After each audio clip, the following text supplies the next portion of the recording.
लगेगी आग तो आएंगे सभी गरजद में, यहाँ पर सिर्फ मुल्लों का मका थोड़ी है। हाँ हाँ, बुलडोजर बुलडोजर बुलडोजर, वाह वाह, कह कर लवड़ासुर खुश हो रहे थे। बहुत बढ़िया, मजा आ रहा था। मोदी जी आगे बढ़ो, हम तुम्हारे साथ हैं। मोदी जी बिल्डोजर छाती पे चढ़ा दो, हम आपके साथ हैं। बिल्डोजर गर्दन पे चढ़ा दो मुल्लों के, हम तुम्हारे साथ हैं। मोदी जी एक मिनट, ये मंदिर पे क्यों चला रहे हो बिल्डोजर? मोदी जी, मोदी जी तो भगवान है हमारे। मोदी जी कुछ कर रहे होंगे तो सोच के ही कर रहे होंगे। हाँ, मोदी जी तोड़ दो मंदिर, हम तुम्हारे साथ हैं। मोदी जी हम तुम्हारे, ये हाल है आंड भक्तों का।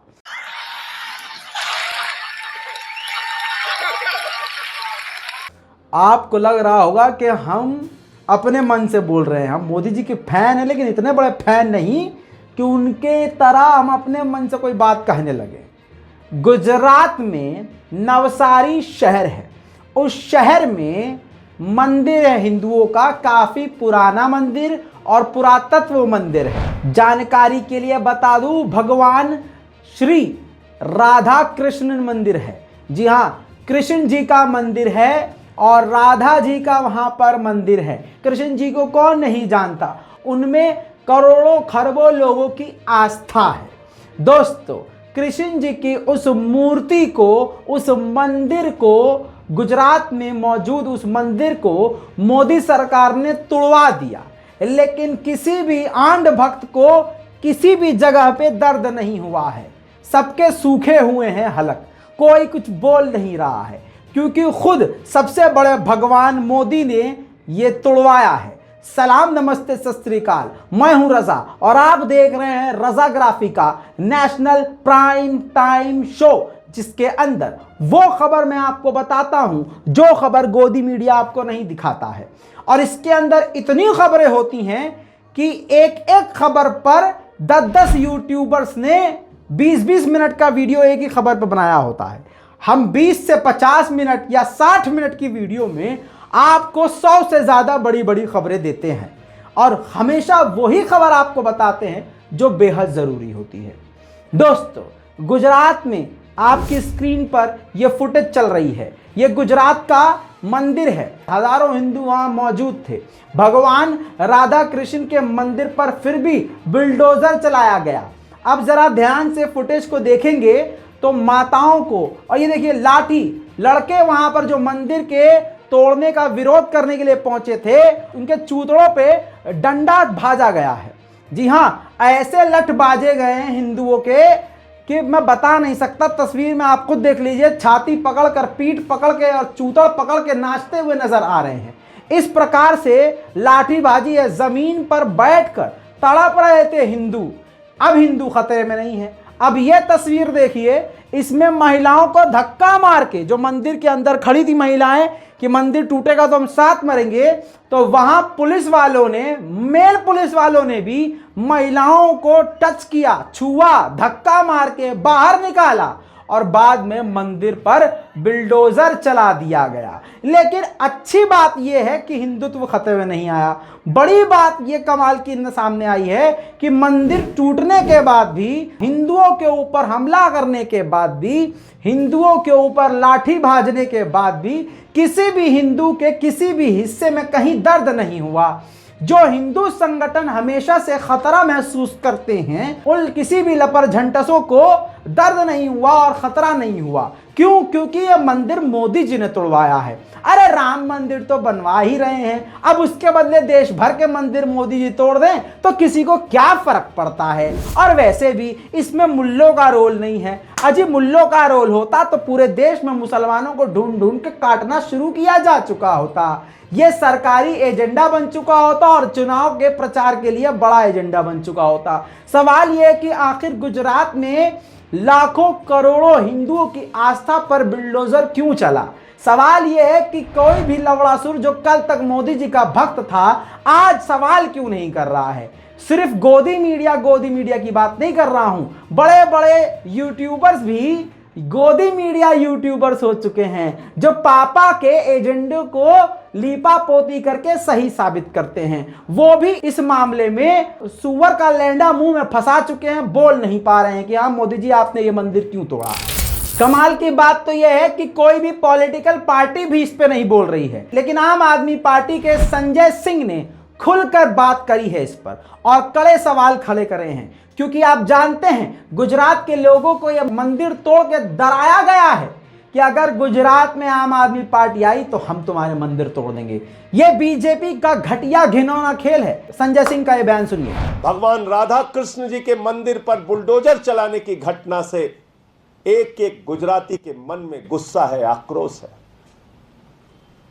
उन तमाम लाखों करोड़ों हिंदुओं के मन में गुस्सा है, आक्रोश है, और वो भारतीय जनता पार्टी से पूछना चाहते हैं कि भाजपा के लोगों बताओ, अगर हिंदू अपना मंदिर हिंदुस्तान में नहीं बनाएंगे तो क्या पाकिस्तान में बनाएंगे मंदिर? अगर हिंदू अपना मंदिर बना रहे हैं, वहां पूजा करने जा रहे हैं, तो भारतीय जनता पार्टी की हिंदुओं से क्या दुश्मनी है? क्यों वो मंदिर तोड़ा गया?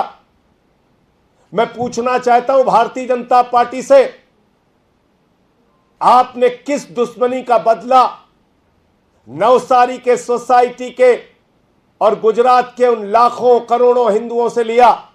किस अपराध का बदला लिया उस मंदिर को तोड़ के जिससे लाखों लोगों की आस्था जुड़ी हुई है? और जो जानकारी मिली कि उसका लाइव वीडियो, राधा कृष्ण जी के मंदिर को तोड़े जाने का live video Bharatiya Janata party के कई नेता देख रहे थे कि कैसे मंदिर तोड़ा जा रहा है। मैं बीजेपी के सारे वरिष्ठ नेताओं से ऊपर से लेकर नीचे तक, राष्ट्रीय अध्यक्ष से लेकर गुजरात के मुख्यमंत्री और तमाम नेताओं से, CR पाटिल जी से, सबसे मांग करता हूं कि राधा कृष्ण जी का जो मंदिर तोड़ा गया है, इसके लिए पूरे देश से आप माफी मांगिए, इस देश के करोड़ों हिंदुओं से आप माफी मांगिए। दोस्तों, प्रधानमंत्री मोदी जी ने जो भी योजना लेके आए थे वो सारी भ्रष्ट, सारी फर्जी निकली है। और सरकार ने जो सिलेंडर योजना यानी उज्जवल योजना, उसकी पोल खुद खोली है। स्क्रीन पर इस ग्राफिक्स के जरिए समझिए। उज्ज्वला पर खूब बजाया था ढोल, संसद में मोदी की खुल गई झूठ की पोल। आज तक का स्क्रीनशॉट भी इस ग्राफिक्स में हम लगा रहे हैं। सरकार ने ही बताया उज्ज्वला योजना का सच। 4.3 करोड़ लोगों ने एक बार भी नहीं भरवाया सिलेंडर। महंगी LPG की वजह से 4 करोड़ से ज्यादा लोगों ने एक बार भी नहीं भरवाया है सिलेंडर, ये देख लीजिए। और 7 करोड़ लोगों ने सिर्फ एक बार भरवाया सिलेंडर। अच्छे दिन है भाई साहब, 1150 रुपए का सिलेंडर और मोदी जी का फर्जी बलंडर। दोस्तों, दूसरी तरफ मोहम्मद फाजिल का आपको चेहरा याद होगा। कर्नाटक में जिस मुसलमान को हिंदू आतंकवादियों ने कत्ल कर दिया, अब खुलासा पुलिस ने किया है। स्क्रीन पर ग्राफिक्स देखिए। कर्नाटक की पुलिस ने बड़ा खुलासा किया है। बीजेपी नेता की हत्या का बदला लेने के लिए की गई थी मोहम्मद फाजिल की हत्या। समझिए किस प्रकार से मुसलमानों को जानबूझकर कत्ल किया जा रहा है। भले ही भारत की ये मोदी सरकार इनकार करे कि जेनोसाइड वॉच की रिपोर्ट फर्जी है, लेकिन हकीकत यह है कि मुसलमानों का कत्लेआम शुरू हो चुका है। दोस्तों, GST की ये सरकार है, इनका बस चले तो आपके हगने पर भी GST लगा दे, क्योंकि खाने पर तो लगा ही दिया है। दोस्तों, आपको बता दूं कि आम आदमी पार्टी गुजरात में एक्टिव हो गई है और गुजरात में कहा यह गया है कि गरबा का जो त्योहार है उस पर भी बीजेपी GST लगा रही है। गुजरात में गुजरातियों के मंदिर को, हिंदुओं के मंदिर को तोड़ के हिंदुओं को धमकी बीजेपी के द्वारा दी गई है, लेकिन अब गुजरातियों का जो गरबा का सबसे पूरी दुनिया में फेमस प्रोग्राम है उस पर भी GST लगाई जा रही है, जिसको देखते हुए आम आदमी पार्टी ने अलग तरह से प्रदर्शन किया है।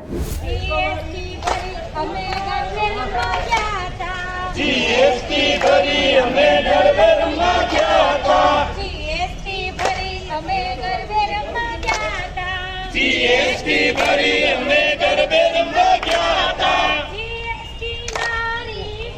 રાખો રાખો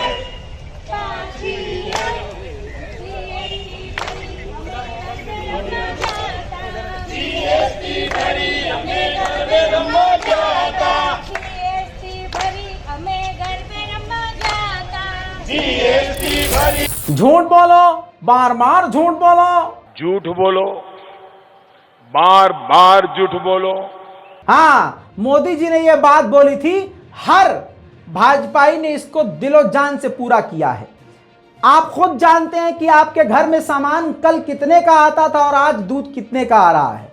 कल दही कितने का था, आज कितने का है। सिलेंडर कल कितने का था और आज कितने का है। लेकिन बीजेपी की मंत्री जो खुले आम सरकारी जो झूठी हैं, क्यों, बड़े पद पर रहने के बाद, सरकारी पद पे होने के बाद अगर कोई सरकारी व्यक्ति झूठ बोले तो उसको सरकारी झूठ बोला जाएगा।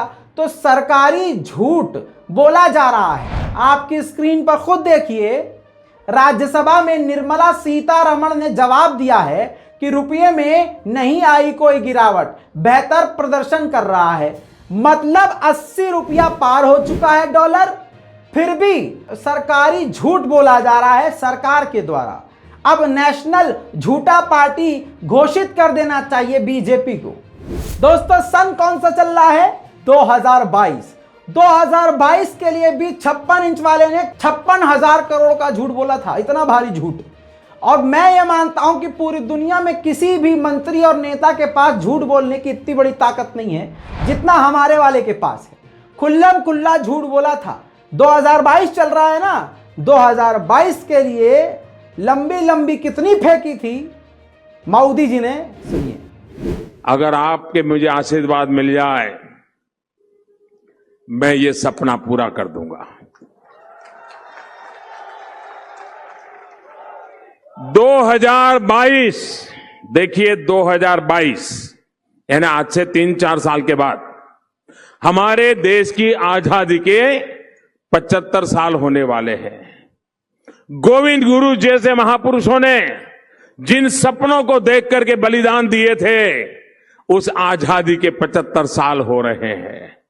और मैंने व्रत लिया है, संकल्प किया है कि 2022 आजादी के 75 साल होंगे, तब तक हिंदुस्तान में एक भी परिवार ऐसा नहीं होगा जिसका अपना खुद का पक्का घर नहीं होगा। ओ पक्के मकान मिल गए क्या? नहीं मिले ना। 2022 चल रहा है दोस्तों, पक्के मकान मिल गए क्या? या जिस आप मकान में रहते हैं वो मोदी जी का दिया हुआ है क्या? बताइए। अरे घोसी वालों, मुबारकपुर वालों, आजमगढ़ वालों, बिहार पटना वालों, गोरखपुर के आसपास के गांव वालों, इस भारत मुल्क के छोटे मोटे गांव से देखने वाले इस छोटे अपने भाई रजा गराफी को जरा नीचे कमेंट करके बताइए, आपको पक्के मकान मिले क्या? नहीं मिले ना। मोदी जी ने वादा किया था, ऐसा पीट के कह रहे हैं ना, ऐसा पता नहीं क्या पीट रहे हैं। 2022 में सबको पक्के मकान, सबको पक्के मकान देंगे, ये संकल्प लिया था मोदी जी ने। लेकिन यहां पर थोड़ा सा मिस्टेक हो गया। मिला है मोदी जी, आपका पक्का मकान गांव वालों को मिला है, लेकिन थोड़ी सी गड़बड़ी हो गई कि बॉर्डर के इस तरफ नहीं, बॉर्डर के उस तरफ मकान दे दिया मोदी जी ने, चाइना वालों को दे दिया है। ये देखिए, हाँ, अरुणाचल प्रदेश में चाइना वालों को पक्के मकान दिए हैं मोदी जी ने। हा भारी भरकम चूक।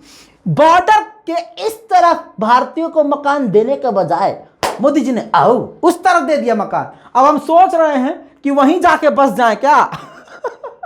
मोदी जी, आपकी ऐसी कोई परियोजना हो तो बताइए। चाइना को आपने गांव बसा के दिए हैं 2022 तक, वादा तो हमसे किया, निभाया उनसे, ऐसा क्यों मोदी जी? और कांग्रेस जैसा नहीं, गरिया ने 4 दीवारें खड़ी कर दी। मोदी जब प्रधानमंत्री आवास योजना करता है तो पक्का घर, पक्की छत, घर में नल, नल में जल। नल में जल। आहा, मोदी जी ने यही तो किया है। सिर्फ जुमलेबाजी, डायलॉगबाजी, शेरो शायरी करी है। नल में जल, जल में नल, ये अरे लल लल लल, कमाल है। ये सारी सुविधाएं, वो पक्के मकान, मकान में बिजली, बिजली में मीटर और मीटर में कुछ यूनिट फ्री बिजली, और उसके बाद पानी और फ्री का पानी। यह सब कुछ आपने फ्री की रेवड़ी किसको दी है मोदी जी? चाइना को। आगे छोड़िए मोदी जी जरा। गैस का कनेक्शन, बिजली, एलईडी बल्ब, बिजली, गैस का connection, bulb, LED bulb, bulb. वाह यार, क्या करे आदमी। दीवार, पूरे भारतवासियों को अपना सर दीवार में मारना चाहिए पटक पटक के। अरे खुले में तुम लोगों का काटा है, बताइए। और 2022 का ये वादा था, कमाल है ना। गैस का बता चुका हूं, गैस परियोजना, उज्जवल परियोजना के तहत खुद मोदी सरकार कह रही है कि 4 करोड़ से ज्यादा लोगों ने दोबारा गैस ही नहीं भरवाया। और ये वादा था 2022 में पक्का मकान, बिजली, पानी, ये वो ला ला ला ला, सब बाबा जी का ठुल। शौचालय, ऐसा पक्का पूरा घर, ये मेरा सपना है। मस्त जोक मारा। ये मेरा सपना है। आपका सपना सपना ही रह गया, क्योंकि आपने सपना जो था आरएसएस का पूरा कर दिया। आपने चाइना को बसा दिया और मुंह भी नहीं खोला, सांस भी नहीं ले रहे हैं चीन के नाम की कि चलो चीन पर कुछ बोल दें। मोदी जी, ये कौन सी डील थी चाइना के साथ, समझ में नहीं आई हमारे। इतना ही नहीं दोस्तों, हिंदू संगठनों ने मद्रास के बौद्ध मंदिर पर कब्जा किया हुआ था। यह कटिंग देखिए, अखबार की कटिंग लगा रहा हूं, साथ में आपको बौद्ध की प्रतिमा भी दिखा रहा हूं। मद्रास हाईकोर्ट ने मंदिर को बौद्ध स्थल माना और इस पर सरकार के नियंत्रण का आदेश दिया है। यह एक ऐतिहासिक जीत है दोस्तों। तमिलनाडु के सेलम में भगवान बुद्ध की मूर्ति पर कब्जा कर हिंदू उसे मन्युप्पन के रूप में पूजते थे। सन 2011 में एक बौद्ध ट्रस्ट ने इसे मद्रास हाईकोर्ट में चुनौती दी थी, जिसके बाद अब 2022 में बौद्ध लोगों ने, बौद्ध ट्रस्ट ने यह केस जीत लिया है और कोर्ट ने यह पुरातत्व विभाग की जांच के बाद माना है कि यह कोई हिंदुओं का मंदिर नहीं, यह बौद्ध मंदिर था, है और ये रहेगा। बौद्ध धर्म के लोगों को इस मंदिर को सौंपने का आदेश दे दिया गया है। मुंह पे तमाचा संघियों के। शिंदे को कौन नहीं जानता, वही चोरी करके, डकैती डाल के सरकार बनाने वाले। आपकी स्क्रीन पर लेटेस्ट जानकारी देख लीजिए। शिंदे के वकील से सीजीआई, हमारे देश के माननीय सीजीआई रमना ने कहा कि हमने 10 दिन के लिए सुनवाई क्या टाली, आपने सरकार ही बना ली। दोस्तों, ये तमाचा नहीं तो क्या है। इतना ही नहीं, रघुराम राजन मोदी सरकार के पीछे पड़ गए हैं और नंगा करके मानेंगे। मुझे डर है, फिर से डर जता रहा हूं कि रघुराम रंजन पर हमला ना करने लगे ये संघी। क्योंकि आपकी स्क्रीन पर देखिए, रघुराम रंजन, भारत के आरबीआई के पूर्व गवर्नर, ने कहा मोदी सरकार उन्हीं को सही मानती है जो उनकी वाहवाह करते हैं, बाकी सब गलत हैं। देश के पूर्व गवर्नर ने इतनी बड़ी बात कह दी है, इसके बावजूद कोई लपरझंटस मोदी जी को अपना पिता माने, बाप माने, उनकी भक्ति करे, ये उसके दिमाग की खराबी। वहीं पर केजरीवाल ने भी बड़ा हमला किया है दोस्तों। उन्होंने बोला है कि मैं देश की जनता से पूछना चाहता हूं कि देश की रेवड़ियां जनता की जेब में जानी चाहिए या उनके दोस्तों के स्विस बैंकों में जानी चाहिए। इस पर देश भर में चर्चा होनी चाहिए। जाहिर सी बात है, मोदी जी के दोस्तों की जेब में वो रेवड़ियां जा रही हैं, इसीलिए मोदी जी को तकलीफ हो रही है कि केजरीवाल फ्री में जनता को इतना जब बचा सकता है और बचा के अपने दोस्तों में बांट सकता है, तो जनता को क्यों बांट रहे हो? क्यों? इस सज्जन को क्या तकलीफ है भाई? ये क्यों बांट रहा है फुरी की रेवड़िया लोगों को? अरे जब आप अडानी और अंबानी को बांट सकते हो ये, तो आप जनता को क्यों बांट रहे हो भाई? अरे जनता से तो हमें लूटना होता है। भाइयों बहनों, सही बात है कि नहीं? कमेंट कर दीजिएगा। मुसलमानों का त्यौहार आता है तो ऑब्जेक्शन करने लगते हैं। बकरीद आया तो ऑब्जेक्शन, मुहर्रम आया तो ऑब्जेक्शन। अब मुहर्रम में मुसलमान अलग अलग तरीके से, चाहे हम सुन्नी हो या शिया समुदाय के लोग हो, अलग अलग तरीके से वो मुहर्रम मनाते हैं। मुहर्रम का जुलूस निकलता है, कोई अपनी छाती पीटता है, कोई जंजीर और कमा कमातम करता है, तो कोई करतब दिखाता है, तो कोई ताजिया लेके निकलता है। अब हर चीज पर हर तरह का सवाल किया जाता है दूसरे संघियों के द्वारा, समझ रहे हैं? लेकिन ये खुद अपने अगर धर्म को देखें और इनके धर्म में जो चीजें हैं वो शायद कहीं नहीं है।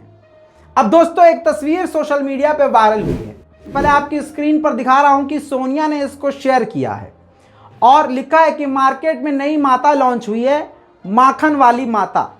हमें नहीं पता कि ये कौन सा धर्म है, हमें नहीं पता कि ये कौन सी रीत है, लेकिन अब जो वीडियो आपको दिखाने जा रहा हूं उसके बारे में बिना टिप्पणी करे, इसकी ओरिजिनल ऑडियो को हटाकर कुछ सिंपल सा ऑडियो लगाकर हम आपको दिखाएंगे।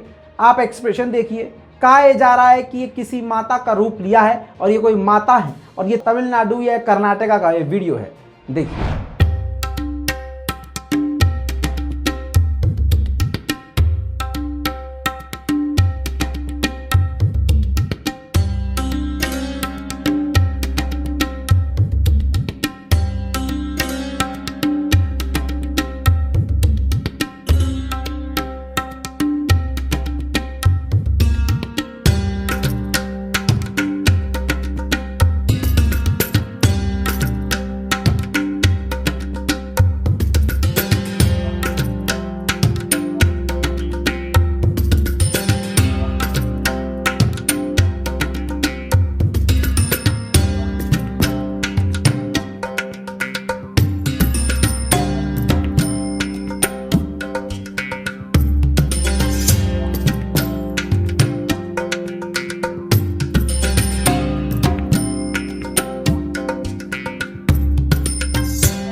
दोस्तों, मैं इस पर कोई कमेंट नहीं करूंगा, बस आपको दिखाना चाह रहा था। दूसरी तरफ अमृतकाल चल रहा है, इसलिए हमें कुछ बोलना भी नहीं है। स्क्रीन पर देखिए दोस्तों, उत्तर प्रदेश में हाल यह है कि लाश हो या बीमार आपके घर वाले हों, एम्बुलेंस नहीं है, मोटरसाइकिल पर या ठेले पर मृतक को लेके जाने पर घर वाले मजबूर हैं। लेकिन आप बोलिएगा कुछ मत, क्योंकि अमृतकाल चल रहा है। अब अगला तस्वीर देख लीजिए। यूपी के कन्नौज में इमरजेंसी एम्बुलेंस सेवा एक बार फिर से फेल हुई। एम्बुलेंस में धक्का लगाते दिखे लोग, वीडियो वायरल हो गया है, लेकिन हम बोल नहीं सकते कुछ, क्योंकि अमृतकाल चल रहा है। इतना ही नहीं, अमृतकाल के इस दौर में आपकी स्क्रीन पर यह देखिए, कटिहार का सरकारी स्कूल और सरकारी स्कूल के अंदर शराब की दर्जनों खाली बोतल। इससे कुछ और चीजें सामने समझ में आती हैं कि सरकारी स्कूल के अंदर चल क्या रहा है। लेकिन दोस्तों, आपको और हमें बोलना नहीं है। क्यों? क्योंकि अमृतकाल चल रहा है। दोस्तों, दूसरी तरफ भाजपा के 2.0 डबल इंजन वाली सरकार में और अमृतकाल में ताजमहल जो घूमने गए उनको बंदरों ने काट लिया, कई सारे लोगों को बंदरों ने काटा है। सुनिए। आप ताजमहल घूमने आए हैं? हाँ, क्या हुआ आप लोगों के साथ में? बाहर निकलते समय बंदर ने काट दिया। बंदरों ने आपको काटा है? अंदर कोई सुविधा नहीं है, मतलब जानवर, जंगली जानवरों से? कोई तो आप लोगों के काटा, कितने लोगों को काटा है? 2 लोगों को। 2 लोगों के काटा है। इनको भी काटा है। एक तो मैडम के काटा है और दूसरा थोड़ा सा ही काटा है। और एक आपको काटा है मैम? अच्छा, हाँ, लेकिन आपको और हमको चुप रहना है। क्यों? हाँ, अमृतकाल चल रहा है। गजब बेइज्जती है। दूसरी तरफ उत्तर प्रदेश में चुनाव के दौरान ओवैसी पर गोली चलाने वाले आतंकवादी को रिलीज कर दिया गया है, छोड़ दिया गया है। वो आतंकी खुले में घूम रहा है और उस आतंकवादी ग्रुप के साथ है जिस आतंकवादी राम नाम के बंदे ने, आपको याद होगा, जामिया के छात्रों पर गोली चलाई थी, वो भी वहां पर मौजूद है और उसी के अंडर उससे इंटरव्यू दिलवाया जा रहा है। जो तस्वीर आप देखेंगे उसमें आप गोपाल के बिना बोले डायरेक्शन को नोट करेंगे कि किस प्रकार से वो पत्रकार के सामने जिसने ओवैसी पर गोली चलाई थी उसको समझा रहा है, सिखा रहा है कि कितना बोलना है और क्या बोलना है। लेकिन जो गोली चलाने वाला था उसकी जबान नहीं चल रही है। अब बड़ा बच्चा याद आ जाएगा आपको, देखिए। सांसद असदुद्दीन ओवैसी पर गोली चलाने वाले शुभम और सचिन को प्रयागराज हाईकोर्ट ने जमानत दे दी है। इस वक्त हम शुभम के घर पर ही मौजूद है, जबकि सचिन को पुलिस ने फिलहाल हिरासत में लिया हुआ है किसी आशंका के तहत। शुभम के हम घर पर मौजूद हैं और अगर आप देखें तो तमाम जो हिंदूवादी संगठन के लोग हैं वो घर पर मौजूद हैं और कहीं ना कहीं स्वागत किया जा रहा है। साथ में जामिया, इनको पहचान रहे होंगे, जो गोपाल है, राम भक्त, जिन्होंने जामिया में फायरिंग की थी, वो भी फिलहाल यहाँ पर मौजूद हैं। जो शुभम है, जिन पर आरोप था कि इन्होंने ओवैसी पर गोली चलाई, हम उनसे बात करते हैं।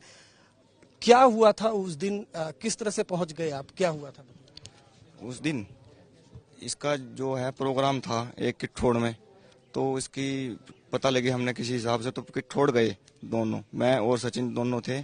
तो वहां से आते हुए टोल प्लाजा पे जो गोली चली है, टोल प्लाजा पे चली है।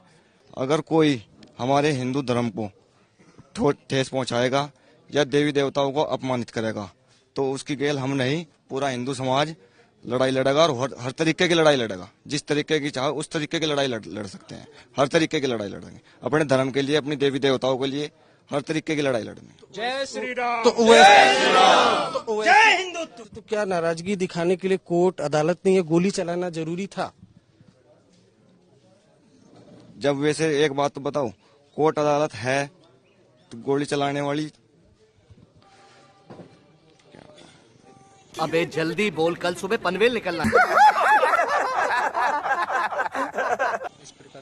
हाँ, ये इस प्रकार की चीजें तो होती है, कोई दिक्कत नहीं, कोई दिक्कत नहीं है। देखा, पीछे से गोपाल बाबू समझा रहे थे, फिर भी लपर झंटा कुछ बोल नहीं पा रहा था। क्योंकि जिंदगी में सोचिए, जो कैमरे के सामने 4 लोगों के सामने 2 लफ्ज नहीं बोल पाया हो, वो जिंदगी में स्कूल लाइफ में पढ़ा क्या लिखा होगा, क्या पढ़ा होगा, क्या उसने लिखा होगा।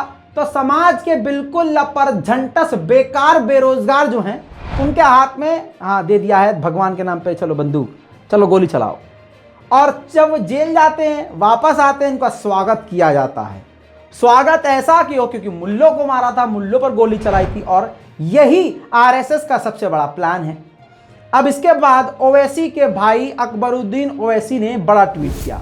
लिखते हैं, भाई पर गोली चलाने वाले शख्स को जमानत मिल गई है। उमर खालिद सैफी, शर्जील शाहरुख पठान, केरल के पत्रकार सिद्दीकी कप्पन के पत्रकार आसिफ सुल्तान और बहुत सारे बेगुनाह मुस्लिम नौजवान अभी तक जेल में हैं। बस उनका जुर्म यह है कि वो मुसलमान हैं। दोस्तों, अमृतकाल चल रहा है, हम बोल नहीं सकते, लेकिन आप मोदी जी के नाम पर, भाजपा के नाम पर, अमित शाह के नाम पर कुछ भी कर सकते हैं। स्क्रीन पर देखिए, होटल व्यापारी से भाजपा नेता ने अमित शाह के नाम पर 2 करोड़ की ठगी की।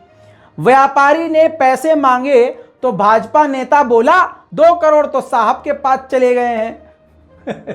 मतलब भाजपाइयों को भी पता है कि अगर साहिब के पास चले गए तो वापस नको आवेंगे। कैसी रही? This is business. हाँ, ये सही बिजनेस था गुरु, मैं भी यही करूंगा अब।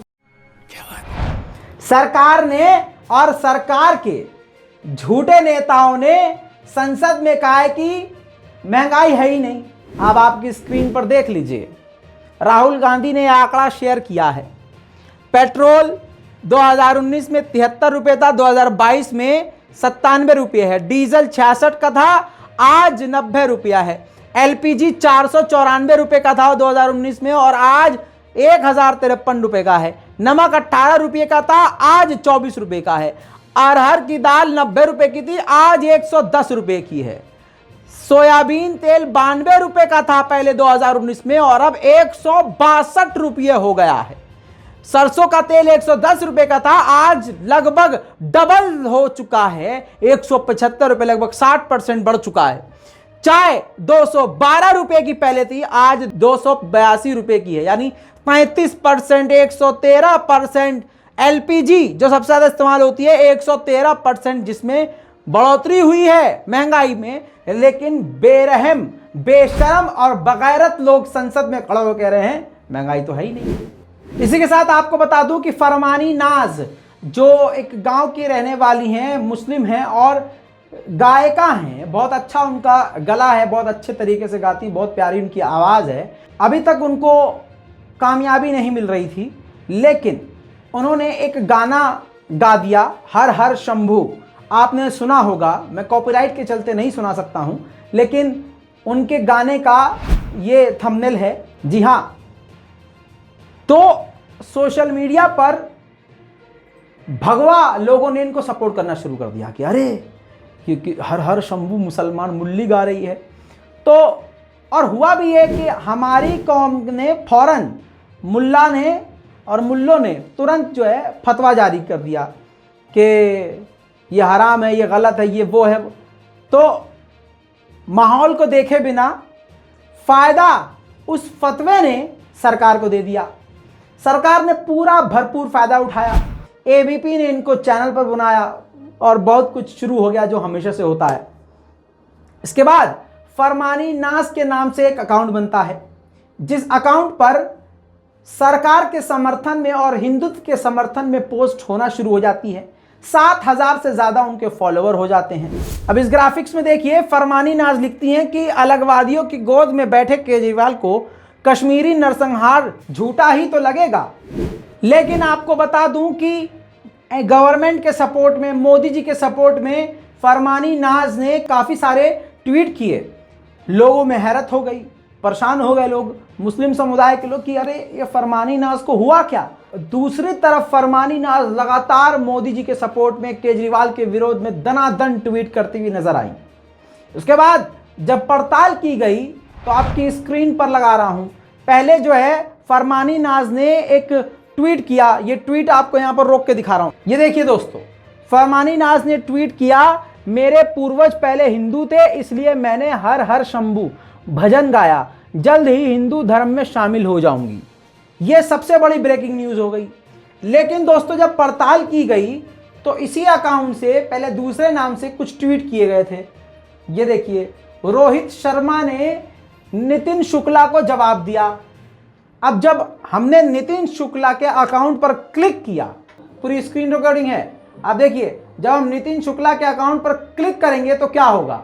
ये हमने नितिन शुक्ला के अकाउंट पर क्लिक किया तो पता चला कि नितिन शुक्ला नाम का जो संघी कुत्ता था, उसने ये फर्जी अकाउंट, नाम चेंज कर दिया अकाउंट का नाम चेंज करके, पहले ये नितिन शुक्ला था, बाद में ये हिजड़ा बन गया है, महिला बन गया है, और सारे संघी यही हैं।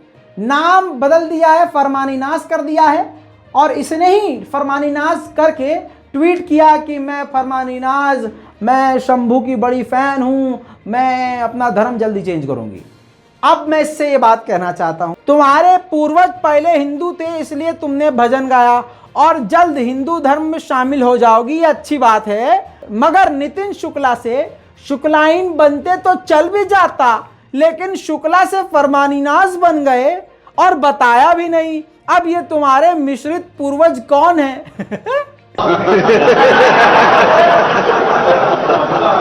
अरे ये कौन मिला हुआ है तेरे अंदर? लचक के चलने वाले संगी ऐसे ही होंगे असलियत में जो। हाय हाय, हाँ असलियत यही है इनकी। इसके बाद फरमानी इतना ज्यादा परेशान हो गई कि उनको वीडियो जारी करके ये सफाई देनी पड़ी कि उनका असली अकाउंट कौन सा है और उनके खिलाफ एक प्रोपेगेंडा और फर्जी वीडियो चल रहा है। सुनिए। अस्सलाम वालेकुम दोस्तों, सभी को मेरा नमस्कार।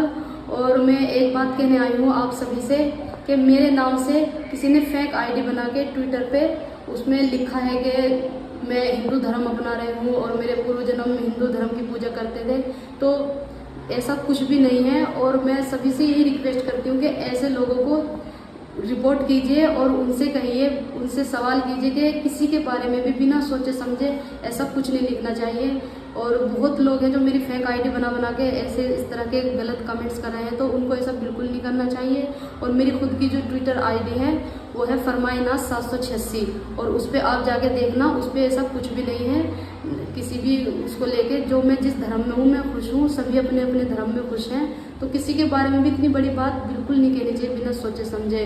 तो दोस्तों आज मैं हूँ, कल को आप भी हो, तो प्लीज़ ऐसे लोगों का मुंह बंद करना चाहिए जो किसी के बारे में भी बिना सोचे समझे इतनी बड़ी बात कह देते हैं। तो जाइए उसको रिपोर्ट कीजिए। और मैं कानून से भी ये रिक्वेस्ट करती हूँ कि ऐसे लोगों को सज़ा मिलनी चाहिए कि एक कलाकार के लिए इतना बड़ा शब्द बोलना कितना उसको दुख होगा और कितना उस पर फ़र्क पड़ेगा। तो प्लीज़ हाथ जोड़ के यही रिक्वेस्ट है कि उसको रिपोर्ट कीजिए, उससे बोलिए कि मुझे इस तरह से बदनाम ना किया जाए और मेरे बारे में बिल्कुल ऐसी बातें ना हो। और मेरे नाम की इतनी फेक आईडी बना के रख दी है कि कुछ ना कुछ जो भी जिसके मुंह में आ रहा है वही लिख रहा है, वही बोल रहा है। तो प्लीज़ जाके उनको कमेंट्स कीजिए और उनसे बोलिए कि फरमाइनाज के बारे में ऐसा ना लिखें। और हमारी जो खुद की आईडी है फरमाइनाज 786 के नाम से, तो प्लीज़ जाके उसको फॉलो कीजिए। और ना ही मुझे किसी ने धमकी दी है और ना किसी प्रकार की कोई बात कही है। और जैसे कि फतवा है ना कोई फतवा है। और सभी लोग मेरी तारीफ करते हैं, सभी मुझसे प्यार मोहब्बत करते हैं और सपोर्ट भी करते हैं। तो इन अफवाहों से दूर रहिए और हमें सपोर्ट करते रहिए। सुन लिया? उम्मीद करते हैं कि इस वीडियो को शेयर जरूर करेंगे। अब आगे बढ़ते हैं और बेरोजगारी की बात करते हैं। भूखमरे, बेरोजगार और लवड़ासुर नया नया प्रोपेगेंडा एजेंडा लेके आते हैं।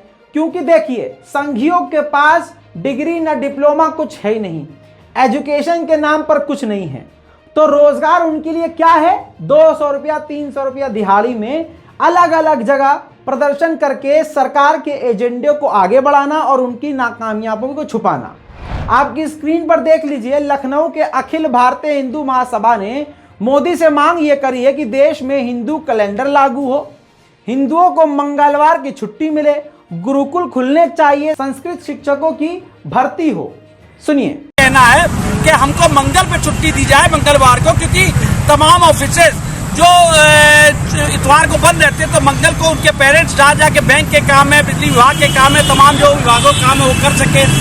और हिंदी में हाई कोर्ट के जजमेंट, सुप्रीम कोर्ट के जजमेंट्स हो, गुरुकुल खोले जाए।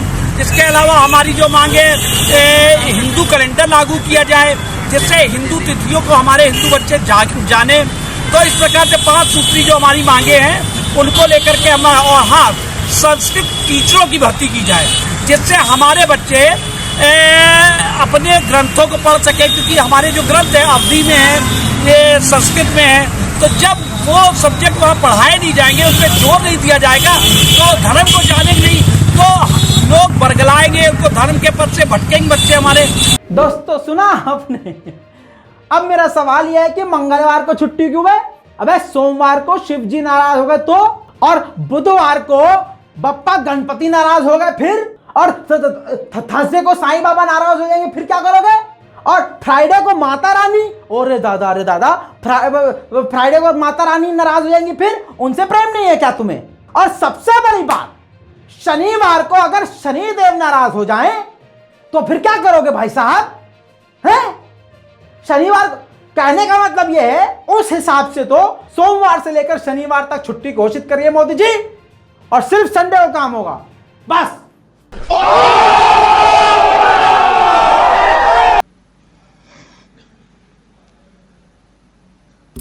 भाई साहब सारे बेरोजगार ऐसे ही प्लान लेके सामने आ रहे हैं। अब बीजेपी खुश हो जाती है, यार कितना है मिला बच्चा, कितनी बढ़िया बात करिए भाई। मानो इसको बीजेपी में उच्च पद दिया जाए। भाई जनता को गुमराह करना कोई इनसे सीखे, ये है हमारी जनता। मेरे बच्चे वाह। कांग्रेस ने बहुत जबरदस्त तरीके से संघियों की चड्डी उतार दी है, भाजपाइयों की पोल खोली है। यह सरकार जिस प्रकार से ईडी का इस्तेमाल कर रही है, युगांडा में बैठे हुए जाहिल को भी पता चल चुका है कि भारत में ईडी का इस्तेमाल भाजपा कैसे कर रही है। इसी सिलसिले में नेशनल टीवी पर नकली डॉक्टर पात्रा को अच्छी तरीके से 30 सेकंड में धो दिया कांग्रेस के लीडर ने। कहा ईडी को हमारे हाथ में सिर्फ 48 घंटे के लिए हमारे हाथ में दे दीजिए। तीसरा नरेंद्र मोदी एंटीगुआ में मिलेगा 48 घंटे के अंदर फरार। सुनिए, आप विपक्ष को तो भूल जाइए, मेरे हाथ में ईडी 48 घंटे के लिए दे दीजिए, तीसरा मोदी एंटीगुआ में पाया जाएगा। बड़ी जिम्मेदारी से ये बात कह रही हूं आपसे। सुन लिया दोस्तों, मजा आया। खैर, अमृतकाल की बात करें, जो कभी नहीं हुआ वो अब हो रहा है। पहली बार वाराणसी की घाट पर जाने के लिए फीस वसूली जा रही है। जी हाँ, वो भी ऐतिहासिक। वाराणसी के खिड़किया घाट पर पहले फ्री में लोग जाते थे, श्रद्धालु जाते थे, लेकिन अब सरकार उस घाट पर 4 घंटा बिताने के लिए 10 रुपया चार्ज काट रही है। स्क्रीन पर यह देखिए दोस्तों, सबूत है पूरा। एंट्री फीस है, 10 रुपया देना पड़ेगा नमो घाट पर जाने के लिए। फ्री की रेवड़िया मुंह के अंदर हाथ डालकर मोदी जी खींचते हुए कैसा लगा, लेकिन बोल नहीं सकते क्योंकि अमृतकाल चल रहा है। तो साला ये दुख का खत्म नहीं होता बे। अब मुंबई में भी बुलडोजर सरकार आ गई है मोदी जी, तो वहां का भी अमृतकाल बनता है। स्क्रीन पर देख लीजिए, न्यूज 24 से अपडेट है। मुंबई में सीएनजी के दाम फिर बढ़े, 6 रुपये की हुई बढ़ोतरी। अब सीएनजी के लिए 80 रुपए चुकाने होंगे प्रति किलो। इस साल में ये 5वीं बार दाम बढ़े हैं। क्या बात है, क्या बात है। अब दोस्तों, आपने वो सुना है ना, जो भरोसे वाले होते हैं वही भोसड़ी वाले होते हैं। असलियत साबित हो गई है दोस्तों। अब नया अकाउंट बनाया, आपकी स्क्रीन पर देखिए, मोदी भरोसा लिखते हैं। कुछ पत्रकार हैं जिसमें हमारे अजीत अंजुम हैं, स्वाति चतुर्वेदी हैं और राणा अयूब हैं, हमारे विनोद कापरी भाई हैं, रोहिणी सिंह हैं।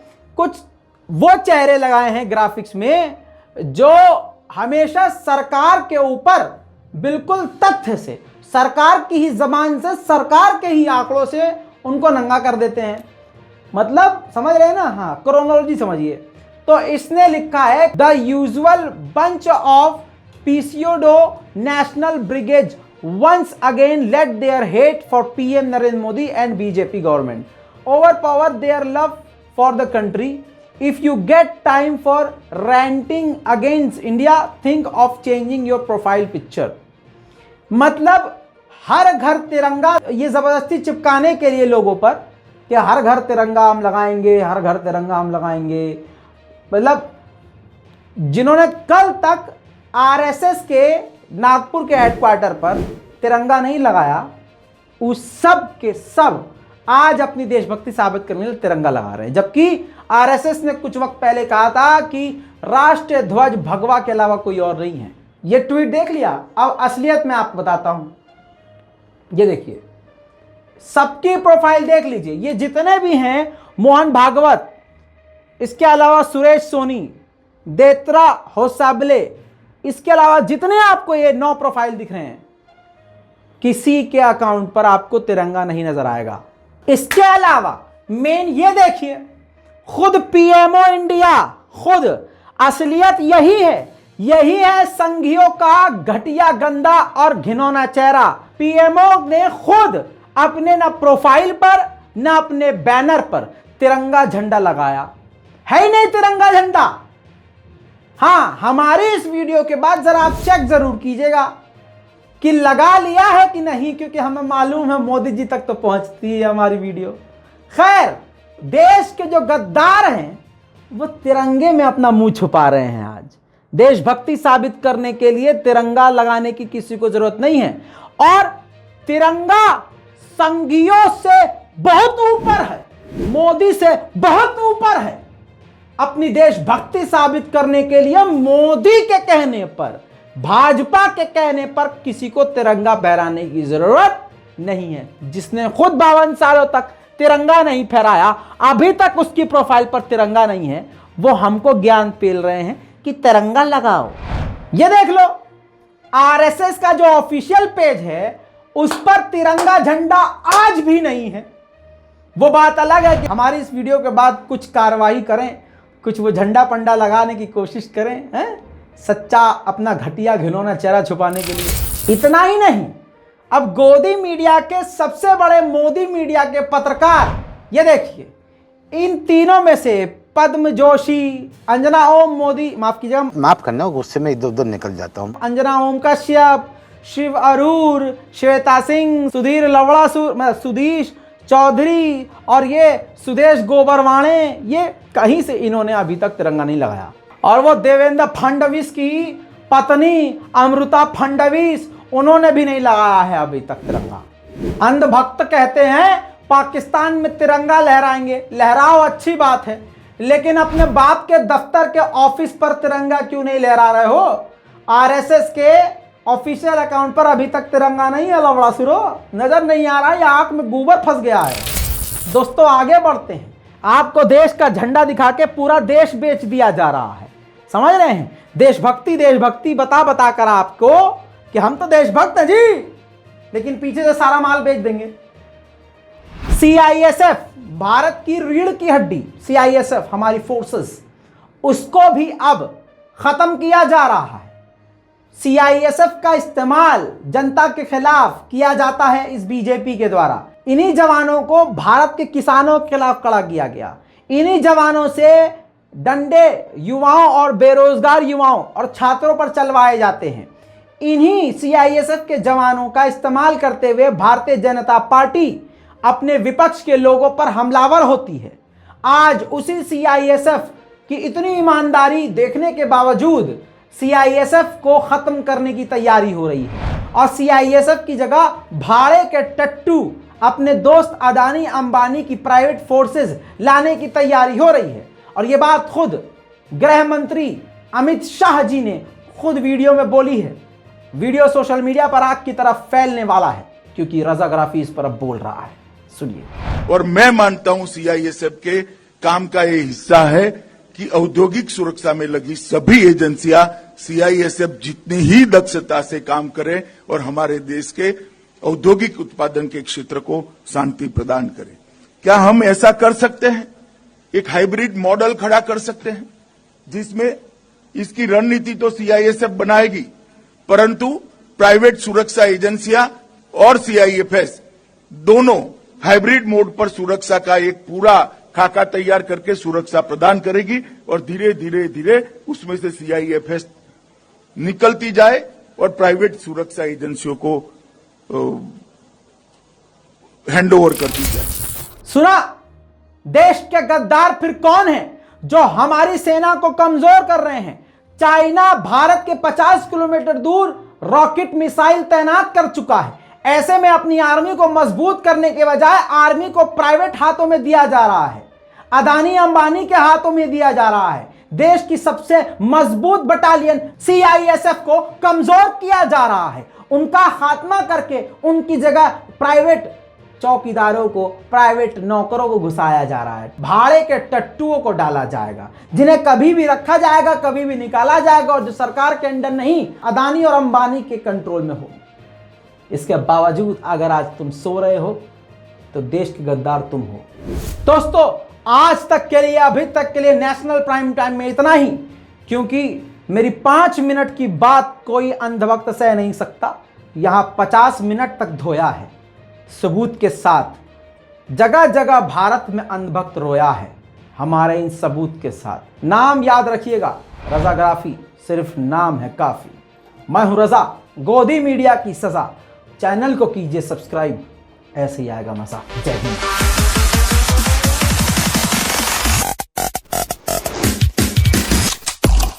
तेरा बाप आया।